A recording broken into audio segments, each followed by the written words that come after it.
ఓం శాంతి. ఈరోజు Murali date 13 June 2025.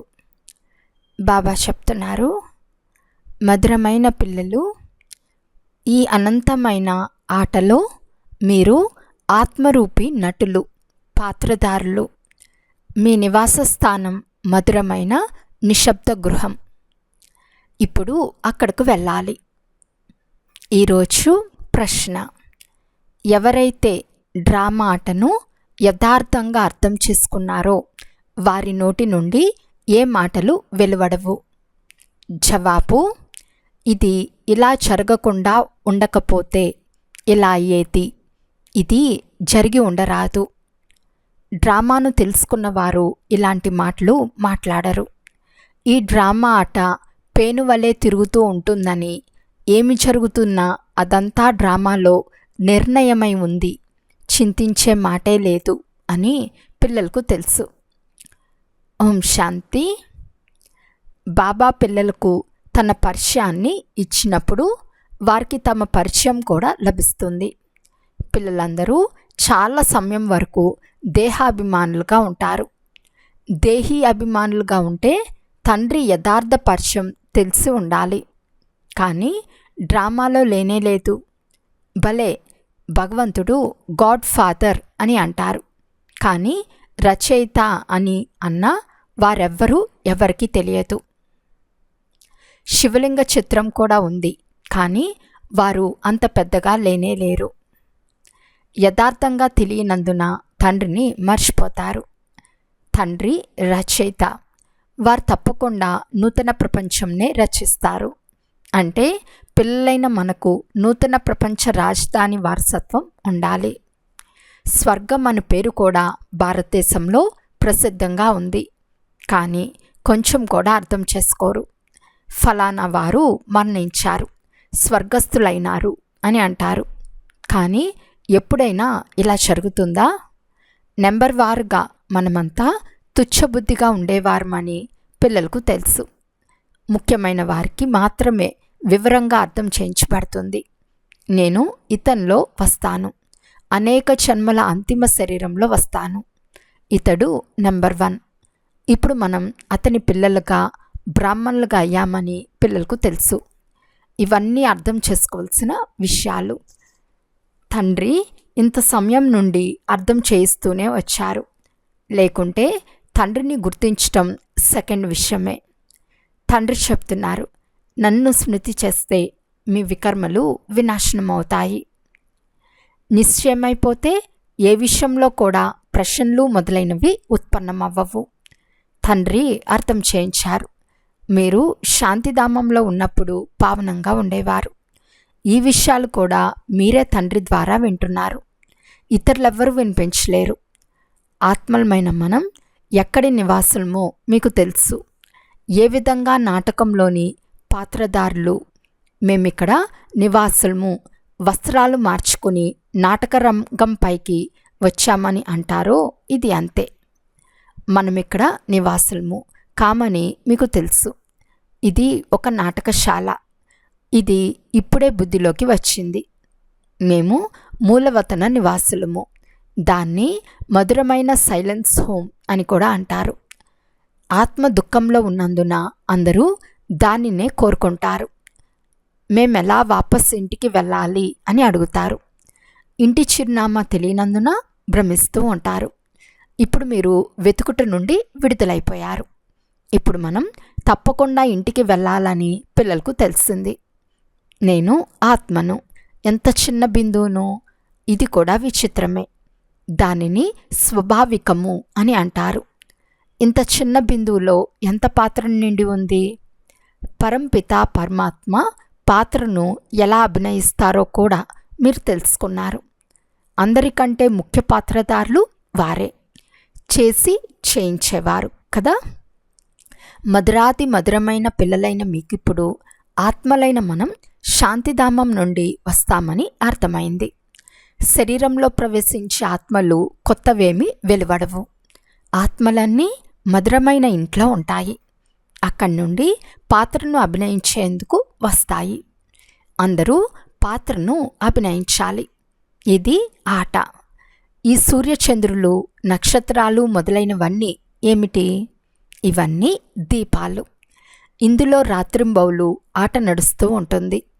కొందరు సూర్యదేవతాయ నమః, చంద్రదేవతాయ నమః అని అంటారు. కానీ వాస్తవానికి వారు దేవతలు కానే కారు.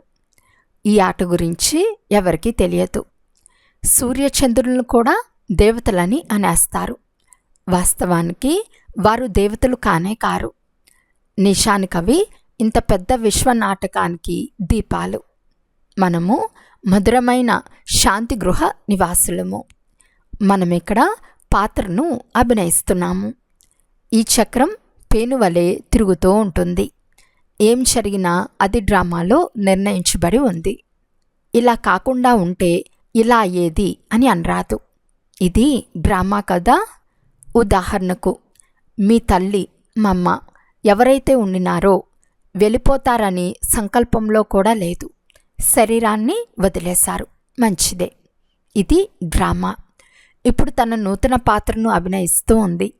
చింతించే విషయమే కాదు. మేమంతా పాత్రదారులమని ఇక్కడ పిల్లలందరి బుద్ధిలో ఉంది.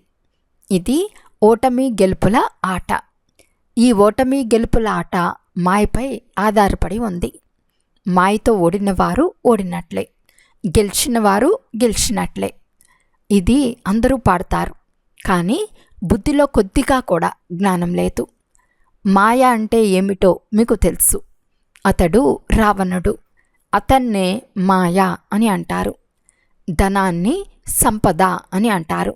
ధనంను మాయా అని అనరాదు. వీరి వద్ద చాలా ధనం ఉంటే మాయ యొక్క నశ ఉందని అనేస్తారు. కానీ మాయ నశ ఎక్కడైనా ఉంటుందా? మాయను మనం జయించేందుకు ప్రయత్నిస్తాము. కావున ఏ విషయంలో కూడా సంశయం రాకూడదు. అపరిపక్వమైన స్థితి వల్లనే సందేహాలు కలుగుతూ ఉంటాయి. ఇప్పుడు భగవాను వాచ ఎవరికి? ఆత్మలకు. భగవంతుడు అంటే శివుడే. వారు ఆత్మలకు చెప్తున్నారు. కృష్ణుడైతే దేహదారి. అతడు ఆత్మలకు ఎలా చెప్పగలడు? మీరు ఏ దేహదారుల జ్ఞానాన్ని వినిపించటం లేదు. తండ్రికి దేహమే లేదు. ఇతరులందరికీ దేహం ఉంది. ఎవరిని పూజిస్తారో వారిని స్మృతి చేయటం సులభం. బ్రహ్మ, విష్ణు, శంకరులను దేవతలు అని అంటారు. శివుణ్ణి భగవంతుడు అని అంటారు. శ్రేష్టాతి శ్రేష్టమైన వారు భగవంతుడు. వారికి దేహమే లేదు. మూలవతనంలో ఆత్మలున్నప్పుడు దేహం ఉండేదా? లేదు. మీరు ఆత్మలుగా ఉండేవారు. ఈ బాబా కూడా ఆత్మనే. కానీ వారు పరం ఆత్మ. వారి పాత్ర గాయనం చేయబడింది. పాత్ర చేసి వెళ్ళారు కనుకనే వారికి పూజ జరుగుతూ ఉంది. 5000 సంవత్సరాల క్రితం కూడా రచయిత అయిన పరంపిత పరమాత్మ వచ్చారు. వారు స్వర్గ రచయిత అని తెలిసిన మనిషి ఒక్కరు కూడా లేరు. ప్రతి 5000 సంవత్సరాల తర్వాత కల్పం యొక్క సంగం యుగంలో వారు వస్తారు. కానీ కల్పమాయువును చాలా ఎక్కువగా రాసినందున అందరూ మర్చిపోయారు. పిల్లలైన మీకు తండ్రి కూర్చుని అర్థం చేయిస్తున్నారు. బాబా, మేము కల్పకల్పం మీతో కలుస్తాము. మీ ద్వారా వారసత్వాన్ని తీసుకుని ఎలా పోగొట్టుకుంటామో ఇదంతా మా బుద్ధిలో ఉందని మీరే స్వయంగా చెప్తారు. అనేక ప్రకారాల జ్ఞానం ఉంది. కానీ జ్ఞానసాగరులని ఒక్క భగవంతుడినే అంటారు. వినాశనం తప్పకుండా జరుగుతుందని కూడా అందరికీ తెలుసు. ఇంతకుముందు కూడా వినాశనం జరిగింది. ఎలా జరిగిందో ఎవరికీ తెలియదు. శాస్త్రాల్లో వినాశనం గురించి ఏమేమో రాసేశారు. పాండవులు కౌరవుల యుద్ధం ఎలా జరగగలదు? ఇప్పుడు బ్రాహ్మణులైన మీరు సంగం యుగంలో ఉన్నారు. బ్రాహ్మణులకు ఏ యుద్ధమూ లేనే లేదు. తండ్రి చెప్తున్నారు, నా పిల్లలైన మీరు అహింసకులు, డబల్ అహింసకులు. ఇప్పుడు మీరు నిర్వీకారులుగా అవుతున్నారు. మీరు కూడా బాబా ద్వారా కల్పకల్పం వారసత్వాన్ని తీసుకుంటారు. ఇందులో కష్టమనే మాటే లేదు. జ్ఞానం చాలా సహజం. 84 జన్మల చక్రం మీ బుద్ధిలో ఉంది. ఇప్పుడు నాటకం పూర్తవుతుంది. ఇక కొద్ది సమయం మాత్రమే మిగిలి ఉంది. షౌకారులకు కూడా ధాన్యము నీరు లభించలేని సమయం వస్తుంది. దీనినే దుఃఖ పర్వతాలు విరగడము అని అంటారు. అనవసర రక్తపాతపు ఆట కదా. అందరూ సమాప్తమైపోతారు. ఎవరైనా తప్పు చేస్తే వారికి శిక్ష లభిస్తుంది. వీరేం తప్పు చేశారు? కేవలం ఒక్క తప్పు మాత్రమే చేశారు. తండ్రిని మర్చిపోయారు. మీరు తండ్రి ద్వారా రాజ్య పదవిని తీసుకుంటున్నారు. మిగిలిన మనుషులంతా ఇక మేము మరణించినట్లే అని భావిస్తారు. మహాభారత యుద్ధం కొంచెం ప్రారంభమైంది అంటే మరణం తథ్యం. మీరు జీవించే ఉంటారు కదా. మీరు బదిలీ అయ్యి అమరలోకానికి వెళ్ళిపోతారు. ఈ చదువుకు గల శక్తితో వెళ్తారు. చదువును ఆదాయానికి మూలము అని అంటారు. శాస్త్రాల్లోది కూడా చదువే. దాని ద్వారా కూడా ఆదాయం లభిస్తుంది. కానీ అది భక్తి మార్గంలోని చదువు. ఇప్పుడు తండ్రి చెప్తున్నారు, నేను మిమ్మల్ని ఈ లక్ష్మీనారాయణుల వలె తయారు చేస్తాను. మీరిప్పుడు స్వచ్ఛబుద్ధి గల వారిగా అవుతారు. మేము శ్రేష్టంగా అవుతామని, తిరిగి పునర్జన్మలు తీసుకుంటూ క్రిందకు దిగుతామని మీకు తెలుసు. కొత్తది నుండి పాతదిగా అవుతుంది. మెట్లు తప్పకుండా దిగాలి కదా. ఇప్పుడు సృష్టిలో దిగే కళ ఉంది. ఉన్నతమయ్యే కళ ఉన్నప్పుడు ఈ దేవతల రాజ్యం ఉండేది, స్వర్గం ఉండేది. ఇప్పుడు ఉండేది నరకం. ఇప్పుడు మీరు మళ్ళీ స్వర్గవాసులుగా అయ్యేందుకు పురుషార్థం చేస్తున్నారు. బాబా బాబా అని అంటూ ఉంటారు. ఓ గాడ్ ఫాదర్ అని పిలుస్తారు. కానీ ఆత్మల తండ్రి శ్రేష్టాతి శ్రేష్టమైన వారని, వారి పిల్లలైన మనం ఎందుకు దుఃఖితులుగా ఉన్నామో ఎవ్వరూ అర్థం చేసుకోరు. దుఃఖితులుగా అవ్వాలని మీకు ఇప్పుడు తెలిసింది. ఎందుకంటే ఇది సుఖ దుఃఖాల ఆట కదా. గెలుపులో సుఖం ఉంటుంది, ఓటమిలో దుఃఖం ఉంటుంది. తండ్రి రాజ్యంను ఇచ్చారు, రావణుడు లాక్కున్నాడు. తండ్రి ద్వారా మనకు స్వర్గ వారసత్వం లభిస్తూ ఉంటుందని ఇప్పుడు పిల్లలైన మీ బుద్ధిలో ఉంది. ఇప్పుడు తండ్రి వచ్చారు. ఇప్పుడు కేవలం తండ్రిని స్మృతి చేస్తే పాపాలు అంతమవుతాయి. తలపై జన్మజన్మల పాపభారం ఉంది కదా. మీరేమీ చాలా దిక్కుతులుగా అవ్వరని కూడా మీకు తెలుసు. పిండిలో ఉప్పు ఉన్నంత అనగా కొంచెం సుఖం కూడా ఉంది. దాన్ని కాకిరెట్టతో సమానమైన సుఖము అని అంటారు. సర్వుల సద్గతి దాత ఒక్క తండ్రే అని మీకు తెలుసు. జగద్గురువు కూడా ఒక్కరే. వానప్రస్థ సమయంలో గురువును స్వీకరిస్తారు. ఇప్పుడైతే చిన్నతనంలోనే గురువు వద్దకు తీసుకెళ్తారు. ఎందుకంటే ఒకవేళ చిన్నతనంలోనే శరీరం వదిలేసిన సద్గతి పొందాలని భావిస్తారు. బాబా చెప్తున్నారు, వాస్తవానికి ఎవ్వరినీ గురువు అని అనరు. ఎవరైతే సద్గతినిస్తారో వారే గురువు. సద్గతి దాత ఒక్కరే. ఇక యేసుక్రీస్తు, బుద్ధుడు మొదలైన వారంతా గురువులు కారు. వారు వచ్చినప్పుడు అందరికీ సద్గతి లభిస్తుందా? క్రీస్తు వచ్చారు. వారి వెనుక వారి ధర్మం వారంతా రావటం ప్రారంభించారు. తీసుకువచ్చేందుకు నిమిత్తమైన వారిని గురువు అని ఎలా అంటారు? పతిత పావనులు అని ఒక్క తండ్రిని మాత్రమే అంటారు. వారు అందరినీ వాపస్ తీసుకెళ్తారు. స్థాపన కూడా చేస్తారు. అందరినీ తీసుకెళ్ళపోతే ప్రళయం అయిపోతుంది. ప్రళయం జరగనే జరగదు. సర్వశాస్త్రోమై శిరోమణి శ్రీమద్ భగవద్గీత అని గాయనం చేయబడింది. యథా యథాహి అని గాయనం ఉంది. తండ్రి భారతదేశంలోనే వస్తారు. స్వర్గ చక్రవర్తి పదవిని ఇచ్చేవారు తండ్రి. వారిని కూడా సర్వవ్యాపి అని అనేస్తారు. నూతన ప్రపంచంలో పూర్తి విశ్వంపై మన ఒక్కరి రాజ్యమే ఉంటుందని పిల్లలైన మీకు ఎంతో సంతోషం కలుగుతుంది. ఆ రాజ్యాన్ని ఎవ్వరూ లాక్కోలేరు. ఇక్కడ చిన్న ముక్కల కొరకు పరస్పరంలో ఎంతో కోట్లాడుకుంటూ ఉంటారు. మీకు మజాగా ఉంది. చంకలు ఎగరేసి సంతోషంతో కప్పిగంతులు వేయాలి. కల్పకల్పం మనం బాబా నుండి వారసత్వాన్ని తీసుకుంటాము అంటే ఎంతో సంతోషం ఉండాలి. నన్ను స్మృతి చేయమని తండ్రి చెప్తున్నా మర్చిపోతారు. బాబా యోగం తెగిపోతుంది అని అంటారు. యోగం అనే పదంను తీసేయండి. అది శాస్త్రాల పదం అని బాబా అంటారు. మీరు వారిని స్మృతి చేయకుంటే వికర్మలు ఎలా వినాశనమవుతాయి? రాజ్యం ఎలా లభిస్తుంది? స్మృతి చేయకుంటే పదవి కూడా తగ్గిపోతుంది, శిక్షలు కూడా అనుభవించవలసి వస్తుంది. ఈ తెలివి కూడా లేదు. బాగా బుద్ధిహీనులైపోయారు. నేను కల్పకల్పం వచ్చి సదా నన్ను ఒక్కరినే తలంపు చేయమని మీకు చెప్తాను. జీవించి ఉన్న ఈ ప్రపంచం నుండి మరణించండి. బాబా స్మృతి ద్వారా మీ వికర్మలు వినాశనమవుతాయి. మీరు విజయమాలలో మన్నులుగా అవుతారు. ఎంత సహజం! సర్వశ్రేష్టమైన శివబాబా, బ్రహ్మబాబా ఇద్దరూ శ్రేష్ఠులే.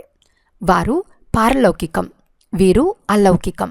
ఎంతో సాధారణమైన టీచర్. ఆ టీచర్ అయినా శిక్షిస్తారు, వీరు శిక్షించరు, బుజ్జగిస్తారు. మధురమైన పిల్లలు తండ్రిని స్మృతి చేయమని చెప్తారు. సతోప్రధానంగా అవ్వండి. పతిత పావనులు ఒక్క తండ్రి మాత్రమే, గురువు కూడా వారొక్కరే. ఇతరులెవ్వరూ గురువులు అవ్వలేరు. బుద్ధుడు నిర్వాణానికి వెళ్ళాడని అంటారు. అవన్నీ అసత్యాలే. ఒక్కరు కూడా వాపస్ వెళ్ళలేరు. అందరికీ డ్రామాలో పాత్ర ఉంది. ఎంత విశాల బుద్ధి ఉండాలి, ఎంత సంతోషం ఉండాలి! పైనుండి క్రింద వరకు పూర్తి జ్ఞానమంతా బుద్ధిలో ఉంది. బ్రాహ్మణులే జ్ఞానంను తీసుకుంటారు. శూద్రులకు కానీ దేవతలకు కానీ ఈ జ్ఞానం లేదు. ఇప్పుడు అర్థం చేసుకునేవారు అర్థం చేసుకోండి. ఎవరు అర్థం చేసుకోరో వారికి మరణమే గతి. పదవి కూడా తగ్గిపోతుంది. స్కూల్లో కూడా చదువుకోకుంటే పదవి తగ్గిపోతుంది. అల్ఫ్ అంటే తండ్రి, బే అంటే చక్రవర్తి పదవి. మనం తిరిగి మన రాజధానిని తీసుకుంటున్నాము. ఈ పాత ప్రపంచం సమాప్తమైపోతుంది. అచ్చా, మధురాతి మధురమైన అపురూపమైన పిల్లలకు మాతాపిత బాప్దాదాల ప్రియ స్మృతులు మరియు గుడ్ మార్నింగ్. ఆత్మిక పిల్లలకు ఆత్మిక తండ్రి నమస్తే. ఆత్మిక తండ్రికి ఆత్మిక పిల్లల యొక్క ప్రియ స్మృతులు మరియు నమస్తే నమస్తే నమస్తే. ధారణ కొరకు ముఖ్య సారము. ఫస్ట్ పాయింట్, మన నుండి ఎవ్వరూ లాక్కోలేని విశ్వచక్రవర్తి పదవిని తండ్రి మనకు ఇస్తున్నారు. ఈ సంతోషంతో గంతులేయండి. సెకండ్ పాయింట్, విజయమాలలో మణిగా అయ్యేందుకు జీవించి ఉన్న ఈ పాత ప్రపంచం నుండి మరణించాలి. తండ్రి స్మృతి ద్వారా వికర్మలు వినాశనం చేసుకోవాలి. ఈరోజు వరదానము. మీ శక్తిశాలి స్థితి ద్వారా అందరి శుభకామనలను పూర్తి చేసే మహాదాని భవ. వెనుక వచ్చే ఆత్మలు కొద్దిగా లభిస్తూనే సంతోషిస్తారు. ఎందుకంటే వారి పాత్రయే చాలా కొద్దిగా తీసుకునే పాత్ర కనుక అటువంటి ఆత్మలకు వారి భావన యొక్క ఫలం ప్రాప్తించాలి. ఎవరూ వంచితమవరాదు. అందుకు ఇప్పటి నుండే మీలో సర్వశక్తులను జమ చేసుకోండి. ఎప్పుడైతే మీరు మీ సంపూర్ణ శక్తిశాలి మహాదాని స్థితిలో స్థితమవుతారో అప్పుడు ఏ ఆత్మకైనా మీ సహయోగం ద్వారా మహాదానం ఇచ్చే కర్తవ్యం యొక్క ఆధారం ద్వారా శుభభావన యొక్క స్విచ్ ఆన్ చేస్తూనే దృష్టి ద్వారానే తృప్తిపరుస్తారు. స్లోగన్: సదా ఈశ్వర్య మర్యాదలపై నడుస్తూ ఉంటే మర్యాద పురుషోత్తములుగా అయిపోతారు. అవ్యక్త సూచన: ఆత్మిక స్థితిలో ఉండే అభ్యాసం చేయండి. అంతర్ముఖులుగా అవ్వండి. మీరు సేవ యొక్క స్టేజ్ పైకి వెళ్ళినప్పుడు ఈ ఆత్మలు చాలా సమయం అంతర్ముఖత యొక్క ఆత్మీయత యొక్క గుహలో ఉండి ఇప్పుడు సేవ చేసేందుకు వచ్చారని అందరికీ అనుభవం అవ్వాలి. వారికి మీ తపస్వీ రూపం కనిపించాలి. బేహద్ వైరాగ్యం యొక్క రేఖలు మీ ముఖం ద్వారా కనిపించాలి. ఎంత ఎక్కువ ఆత్మిక నశ ఉంటుందో అంత ఎక్కువ దయ ఉంటుంది. ఇప్పుడిది ఇలాంటి సేవ చేసే సమయం. అచ్చా, ఓం శాంతి.